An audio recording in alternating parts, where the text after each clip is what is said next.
Hey guys, तो Dubai आप लोगों को बहुत ज्यादा अच्छी कंट्री लगती होगी, बहुत ज्यादा सेफ लगती होगी, बट मैं दूसरी चीज ये बताना चाहूंगा कि दुबई ना अंडरवर्ल्ड और माफियाज के लिए सबसे बेस्ट जगह है। इवन मैं कहूँ तो उनके लिए हेवन है, एक जन्नत है, क्योंकि आगे हम जिन सारी चीजों के बारे में डिस्कशन करने वाले हैं वो सारी चीजें उनके लिए बहुत ज्यादा काम देती है और उनके फेवर में बात करती है। तो आज हम बात करने वाले हैं बहुत ही शॉकिंग टॉपिक पे, कैसे दुबई दुनिया के टॉप माफिया और अंडरवर्ल्ड क्रिमिनल्स के लिए एक सेफ हेवन बन गया। लग्जूरियस लाइफस्टाइल, पैम्पर्स लाइफस्टाइल, लेकिन कुछ के सच में दुबई में क्रिमिनल पैराडाइज है। चलिए डिटेल में समझते हैं। आप लोग जैसे कि जानते हो दुबई को सिर्फ और सिर्फ आप ये देखते हो कि वहाँ पे अल्ट्रा रिच रहते हैं या फिर लग्जूरियस काफी ज्यादा है, लेकिन क्या आप जानते हो इस बात को कि वहाँ पे पावरफुल क्रिमिनल्स भी रहते हैं, ड्रग डीलर्स रहते हैं और काफी ज्यादा ऑर्गेनाइज क्रिमिनल्स रहते हैं। बस यहाँ पे ना उन्होंने अपना ठिकाना बना लिया है, उन सभी ने अपना बेस जो है यहाँ पे सेटल करा। Safe haven for criminal networks, financial secrecy, luxury refuge, FATF grey list concerns. अब देखो मैं 3 चीजें ऐसी बताने वाला हूँ क्योंकि दुबई उस चीजों में मतलब काफी ज्यादा अलग व्यू पॉइंट रहता है, जिसके लिए वो माफियाज के लिए काफी फेवरेबल चीजें हो जाती हैं। जैसे कि पहली चीज है लैक ऑफ स्ट्रॉन्ग एक्सटेक्सेशन टेरिटरीज, मतलब कि किसी देश ने वारंट अगर इशू किया है किसी क्रिमिनल के ऊपर या फिर किसी भी इंसान के ऊपर, तो यूएई उसको तुरंत हैंड ओवर नहीं करता, ठीक है, वो अपने अकॉर्डिंग चलता है और फिर वो हैंड ओवर करे ना करे वो उसकी मर्जी है। अगर मान के चलो इंडिया से कोई क्रिमिनल जाता है दुबई रह जाता है, तो वो दुबई के ऊपर है कि वो हैंड ओवर करे ना करे। अगली चीज है liberal financial loss plus money laundering option, real estate, shell companies और कैश फ्लो जो टेरिस होना मुश्किल है। मतलब बहुत ज्यादा ऐसी चीजें होती हैं जिनको ट्रेस करना काफी ज्यादा मुश्किल है। रीजन 3, ह्यूज एक्सपर्ट और ग्लोबल कम्युनिटी, क्रिमिनल्स आसानी से क्राउड में घुल मिल जाते हैं, वहाँ पे जो है आराम से सोसाइटी में घुल मिल जाते हैं, क्योंकि वहाँ पे जो ऐसा सीन है कि लोग हर जगह से आगे रहे हुए हैं, तो फिर वहाँ पे उनके लिए इजी हो जाता है कि भाई वो किसी भी तरीके का कहीं से भी कोई आया है ना वो आराम से रह सकते।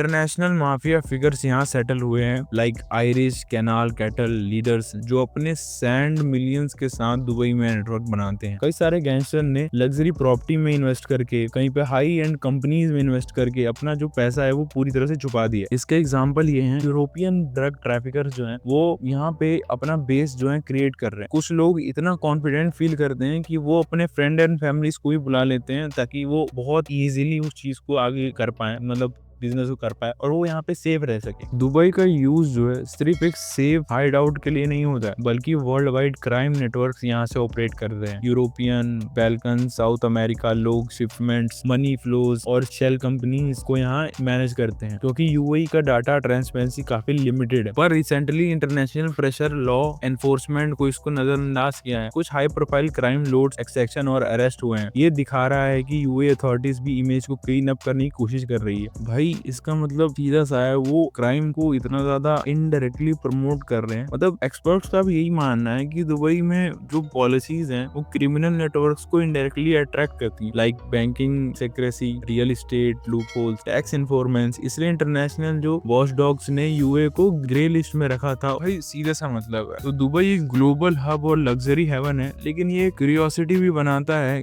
कि कुछ क्रिमिनल फिगर यहाँ सेफ बहुत ज्यादा फील करते हैं। इंटरनेशनल प्रेशर के साथ चेंजेस आ रहे हैं, पर अभी भी डिबेट चल रही है। आप क्या सोचते हो कमेंट में जरूर बताना। दुबई के जो रूल रेगुलेशंस है ना भाई सच में इतने ज्यादा इस तरीके से हैं कि वो क्रिमिनल को बहुत ज्यादा अट्रैक्ट करते हैं। भाई पहली चीज तो ज्यादा ट्रांसपेरेंसी मिलेगी नहीं। अगर आप किसी रिकॉर्ड पे करने जाओगे, किसी रिकॉर्ड का देखोगे उठा के किसी का रिकॉर्ड, किसी क्रिमिनल का रिकॉर्ड, तो दैट आपको ज्यादा चीजें मिलेंगी ही नहीं। आप ज्यादा चीजें ढूंढ ही नहीं पाओगे कि मतलब इसका रिकॉर्ड कहाँ, इसने पैसा कहाँ डाला। और वहाँ पे इतनी आसानी से वो रियल एस्टेट में, बड़ी बड़ी कंपनीज में इन्वेस्ट कर लेते हैं और भाई उनके लिए इतना सेफ होता है ना, उन्हें कोई वहाँ हाथ भी नहीं लगाएगा। सो दैट अगर आप कोई बड़ा क्रिमिनल होता है तो वो वहाँ पे इतना सेफ इसलिए फील करता है क्योंकि देखो वहाँ की पुलिस ना वो वहाँ पे क्राइम करने पे आपको पकड़ेगी, ना कि किसी और देश में। और कई सारी पॉलिसीज हैं जिसको लेके फॉरेन में डिबेट्स चलती हैं, तो वो दुबई हो सकता है कि आगे चल के इस चीज को खत्म करे, बट अभी तो कोई ऐसे आसार नहीं लग रहे।